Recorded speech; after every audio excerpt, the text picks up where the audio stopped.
Halo, perkenalkan nama saya Sihombing Sisilia Yolanda dengan NIM 181005018. Nah, hari ini saya akan mempresentasikan tugas blok 14 modul 1 mikrobiologi tentang pewarnaan bakteri. Ya, jadi yang akan dibahas dalam video ini adalah definisi dan ciri-ciri bakteri, kemudian apa yang dimaksud dengan pewarnaan bakteri, apa tujuan pewarnaan bakteri, bagaimana pewarnaan bakteri dapat membantu manusia mengidentifikasi jenis bakteri, serta bagaimana cara pewarnaan bakteri. Oke, bakteri. Apa sih yang dimaksud dengan bakteri? Bakteri adalah sel prokariotik dengan genom berbentuk sirkuler dan memiliki plasmid. Nah, jadi bakteri itu merupakan mikroorganisme mikroskopik, artinya manusia tidak dapat melihat bakteri dengan mata telanjang. Manusia perlu bantuan mikroskop untuk melihat morfologi dari bakteri. Nah, bakteri itu sendiri dia tidak memiliki warna atau dia transparan, sehingga untuk mengidentifikasi morfologi dari bakteri, manusia perlu melakukan teknik pewarnaan untuk memudahkan melihat bakteri melalui mikroskop. Sifat bakteri yang lain adalah kontras dengan air. Kemudian, bakteri juga dikenal sebagai agen penyebab penyakit. Namun, bakteri juga dapat memberikan manfaat dalam kehidupan sehari-hari, contohnya dalam pembuatan yogurt. Kemudian, bakteri itu sendiri juga ada di dalam tubuh manusia yang disebut sebagai flora normal. Apa sih pewarnaan bakteri? Ya, jadi pewarnaan bakteri ini merupakan suatu prosedur kerja yang tujuannya adalah untuk mempermudah dalam mengamati morfologi bakteri. Prinsipnya gimana? Prinsipnya itu pertukaran antara ion zat warna dengan ion protoplasma sel. Nah, hal ini yang mengakibatkan bakteri itu bisa menyerap zat warna pada teknik pewarnaan. Sehingga pada saat kita melihat melalui mikroskop, kita bisa melihat bakteri itu terwarnai dengan baik. Karena kita tahu sifat dasar bakteri itu sebenarnya transparan atau tidak memiliki warna. Oke, pewarnaan bakteri secara garis besar itu dibagi menjadi dua. Pewarnaan bakteri hidup dan pewarnaan bakteri mati. Kalau pewarnaan bakteri hidup ini, dia memakai zat warna yang tidak toksik. Tapi jarang dikerjakan karena bakteri hidup itu sukar untuk menyerap warna. Nah, pewarnaan bakteri hidup ini biasanya dikerjakan untuk melihat pergerakan bakteri. Pemeriksaannya nanti menggunakan tetes gantung atau hanging drop. Kemudian yang kedua, pewarnaan bakteri mati. Pewarnaan bakteri mati atau disebut sebagai fixed state. Tujuannya untuk melihat struktur luar maupun dalam dari suatu bakteri. Dan untuk melihat reaksi bakteri terhadap pewarnaan. Sehingga dapat diketahui sifat-sifat fisik dan kimia dari suatu bakteri. Oke, lanjut ke teknik pewarnaan dari bakteri. Teknik pewarnaan dari bakteri ada 4 ya. Yang pertama, pewarnaan sederhana, pewarnaan negatif, pewarnaan diferensial, dan pewarnaan khusus. Kalau pewarnaan sederhana ini biasa disebut juga sebagai pewarnaan positif.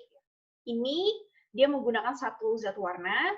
Kalau pewarnaan negatif ini adalah pewarnaan yang digunakan pada bakteri-bakteri yang tidak dapat diwarnai dengan pewarnaan sederhana. Kalau pewarnaan diferensial ini adalah pewarnaan yang menggunakan lebih dari satu zat warna.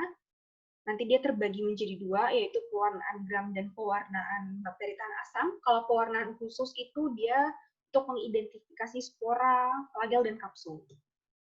Oke, untuk pewarnaan sederhana. Yang pertama, definisinya apa sih? Jadi pewarnaan sederhana itu merupakan pewarnaan yang menggunakan pewarna tunggal. Jadi dia hanya menggunakan satu zat warna. Tujuannya apa? Untuk memberikan kontras antara bakteri dan latar belakang. Jadi kita mewarnai si bakterinya, yang kita beri warna itu adalah bakterinya. Prinsipnya gimana? Prinsipnya terjadinya ikatan ion antara komponen seluler dari bakteri dengan senyawa aktif dari pewarna atau kromogen.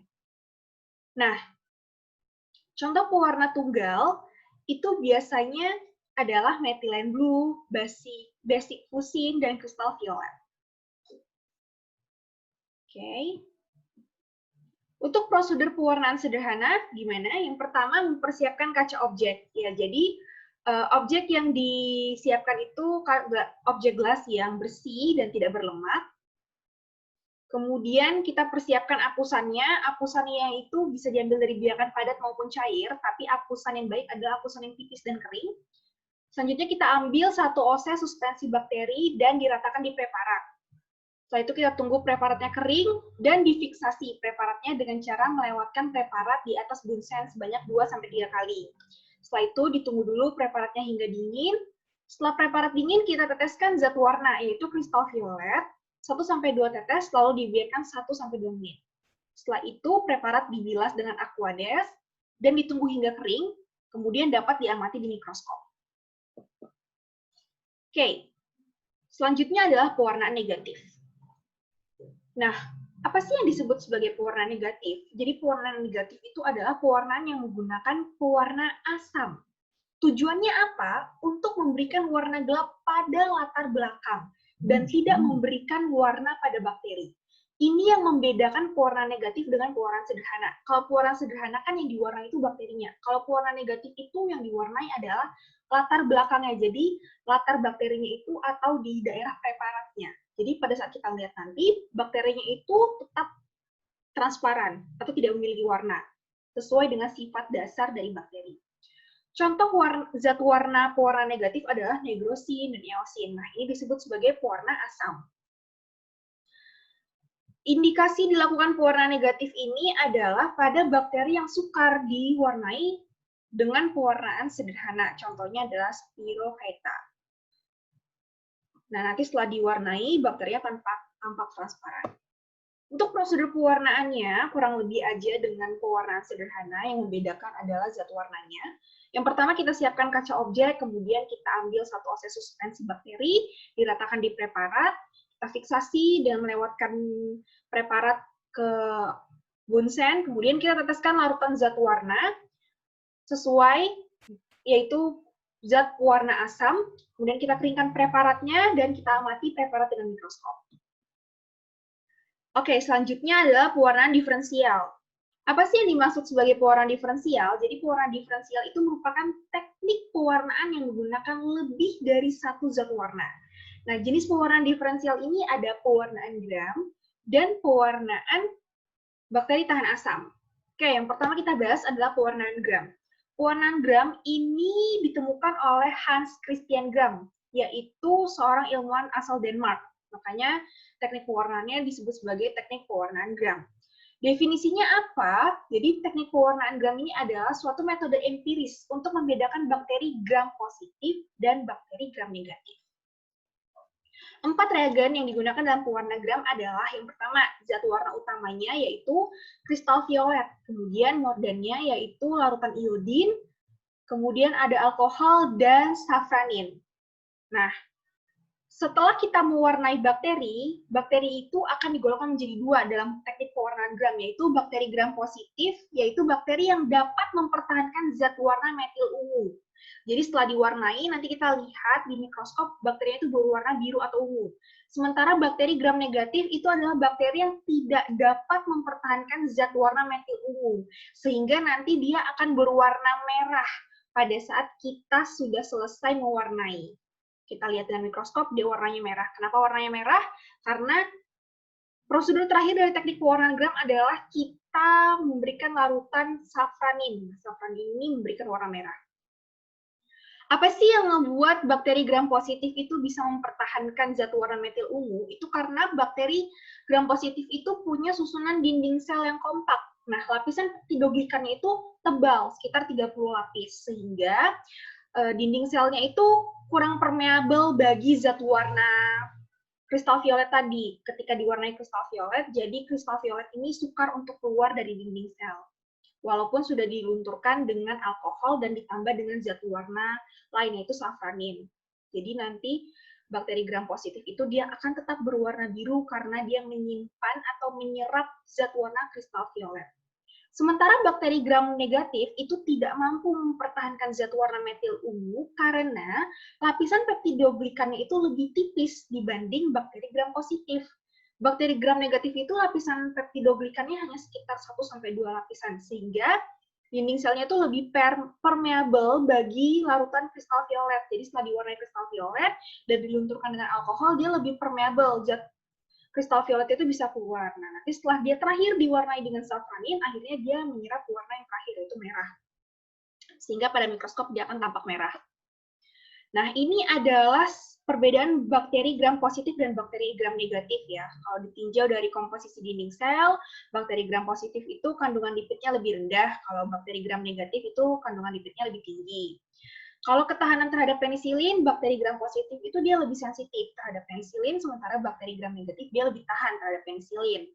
Kalau penghambat oleh pewarna basa, kalau bakteri gram negatif itu, gram positif itu lebih dihambat, kalau bakteri gram negatif itu kurang dihambat. Selanjutnya, kalau ditinjau dari kebutuhan nutrisi, bakteri gram positif itu kebanyakan spesiesnya relatifnya kompleks. Kalau bakteri gram negatif, itu dia relatif sederhana. Kemudian, kalau ketahanan terhadap perlakuan fisik, bakteri gram positif itu dia lebih tahan, sementara bakteri gram negatif itu dia kurang tahan. Oke, untuk prosedur pewarnaannya, yang pertama kita ambil kaca benda ya, kita bersihkan dengan cara melewatkan di atas lampu bunsen 2-3 kali. Kemudian bisa kita berikan label dengan menuliskan huruf pada spidol, bisa berupa huruf A dan D. Setelah itu kita bisa teteskan air garam fisiologis ke preparat yang akan kita hapuskan bakteri. Setelah itu kita ambil satu obsediakan bakteri, dan kita ratakan dengan cara melingkar di preparat. Kita tunggu preparatnya kering. Setelah itu kita mulai lakukan pewarnaan. Yang pertama adalah dengan larutan kristal violet. Kita tuang larutan kristal violet dan kita tunggu 1-2 menit. Setelah itu kita buang zat warna kristal violet tadi dengan cara mencuci dengan air mengalir. Setelah dicuci, kita teteskan lagi larutan Lugol dan kita tunggu selama 30 detik. Setelah itu, kita buang larutan Lugol dengan cara mencuci di air mengalir, dan kita teteskan lagi alkohol. Setelah itu, kita buang alkohol dengan cara mencuci di larutan air mengalir, dan kita teteskan lagi zat warna yang terakhir, yaitu safranin, dan kita biarkan 2 menit. Setelah itu, buang zat warna safranin dengan cara dicuci dengan air mengalir, dan dikeringkan. Setelah dikeringkan, kita bisa melihat di bawah mikroskop. Oke. Selanjutnya adalah pewarnaan BTA atau bakteri tahan asam. Tujuannya adalah untuk melihat sifat tahan asam dari bakteri dengan menggunakan metode Ziehl-Neelsen. Nah, bakteri tahan asam nanti akan berwarna merah karena dia menyerap karbonfusin yang dipanaskan. Sifat tahan asam ini disebabkan karena adanya kandungan asam nikolat pada dinding sel bakteri. Untuk reagen pewarnaan BTA itu ada 3 ya. Ziehl-Neelsen A, B, dan C. Untuk Ziehl-Neelsen A, itu ada alkohol fusin dan fenol. Ziehl-Neelsen B ada asam hidroklorida dan alkohol. Sementara Ziehl-Neelsen C ada metilen blue dan aqueous. Oke. Prosedur pewarnaan BTA. Yang pertama, kita tetap menggunakan APD, yaitu masker dan jas lab, kemudian handscoon. Setelah itu kita persiapkan objek gelas yang bersih, yang nggak ada lemaknya dengan cara bisa kita lewatkan di atas lampu bunsen. Kita buat preparat yang tipis dan rata, kita keringkan, kemudian kita fiksasi di atas lampu bunsen. Setelah itu, kita mulai warnai. Kita lakukan pewarnaan. Tadi kan setelah kita buat preparat, sudah kita keringkan preparatnya, kita fiksasi di lampu bunsen, lewatkannya di atas lampu bunsen sekitar 2-3 kali. Setelah itu kita lakukan pewarnaan. Yang pertama adalah larutan karbonfusin. Kita tuangkan sampai nutupin semua apusan yang sudah kita buat tadi. Selanjutnya kita fiksasi lagi di atas api bunsen sampai 3 kali dan kita biarkan selama 5 menit. Setelah itu kita buang zat warnanya, kita bilas dengan air mengalir. Kemudian kita lunturkan zat warna dengan alkohol. Setelah itu kita cuci dengan air mengalir, dan kita tuang larutan metilen blue, dibiarkan selama 30 detik, dan dicuci lagi dengan air mengalir. Kemudian kita tunggu hingga kering, dengan cara mengangin-anginkannya, setelah itu bisa dilihat di bawah mikroskop. Oke, yang terakhir adalah pewarnaan khusus. Nah, pewarnaan khusus ini adalah pewarnaan yang ditujukan untuk melihat bagian tertentu dari bakteri. Ada pewarnaan spora, pewarnaan kapsul, dan pewarnaan flagel. Oke, pewarnaan spora. Jadi, ada 2 genus bakteri yang dapat membentuk endospora ya. Ini adalah genus Bacillus dan genus Clostridium. Nah, jadi untuk mengamati spora itu dia perlu pewarnaan khusus untuk menembus dinding tebal spora tadi. Ada dua metode dalam pewarnaan spora, yaitu metode Staver-Fulton yang menggunakan zat warna hijau malaksit dan safranin. Jadi, nanti setelah diberikan pewarnaan hijau malaksit, dia akan memberikan warna hijau pada spora. Kemudian kalau safranin, dia akan memberikan warna merah pada sel vegetatifnya. Kemudian ada juga metode Dorner yang menggunakan karbofuscin yang dipanaskan dan negroid. Untuk prosedur pewarnaan spora, ya yang pertama kita buat olesan bakteri pada kaca objek, lalu kita letakkan kertas saring di atasnya. Letakkan kaca objek tersebut pada besi, kemudian genangi olesan bakteri dengan malaksit green sambil dipanasi dengan nyala api kecil ya, pakai bunsen. Nah, setelah itu, olesan bakteri tersebut digenangi malaksit green selama 5-10 menit. Jadi kita tunggu kurang lebih 5-10 menit. Setelah itu, kita biarkan kaca objek sampai dingin. Karena tadi udah dipanaskan, kita tunggu objek gelasnya dingin kurang lebih 1 menit. Setelah objek gelas dingin, kita cuci kelebihan warna dengan air mengalir.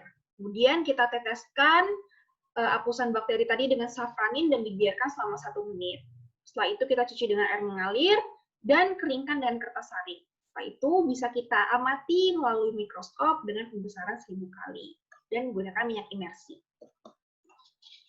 Oke, selanjutnya adalah pewarnaan kapsul. Ya, jadi kapsul bakteri itu merupakan bahan berlendir di permukaan sel yang melengkungi dinding sel. Nah, bentuknya itu biasanya bundar atau lonjong. Kalau misalnya kita melihat ada bahan berlendir yang melingkari sel, tapi bentuknya itu nggak teratur atau kurang menempel, itu adalah selaput lendir, bukan kapsul. Prosedur pewarnaannya yaitu menggabungkan teknik pewarnaan sederhana dan pewarnaan vegetatif. Zat warna yang digunakan adalah kristal violet, dan larutan pelunturnya adalah koper sulfat. Oke, untuk prosedurnya yang pertama, kita sediakan 2 buah kaca objek bersih dan bebas lemak. Yang kedua, ambil seujung ose koloni Klebsiella pneumoniae dari media agar-mat Conkey, kemudian suspensikan dengan larutan NaCl fisiologis di bagian kaca objek.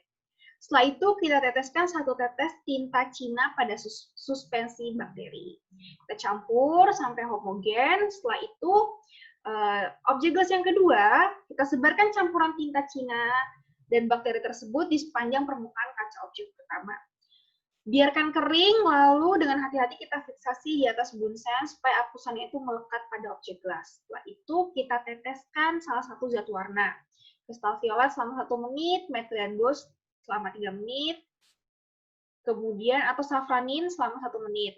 Kemudian kita cuci dengan air mengalir yang tidak terlalu deras. Setelah itu kita keringkan di udara dan bisa kita amati di bawah mikroskop. Nah, hasil yang akan kita lihat adalah kapsul akan tampak sebagai daerah bening atau jernih mengelilingi bakteri yang berwarna, sedangkan latar belakangnya gelap. Oke, yang terakhir adalah pewarnaan flagela. Pewarnaan flagela itu prinsipnya adalah membuat organel dapat dilihat dengan cara melapisinya dengan mordan. Metode pewarnaannya ada metode Gray dan metode Levson. Ya, ini adalah daftar pustaka yang saya gunakan. Baik, terima kasih. Sekian presentasi dari saya, semoga bermanfaat.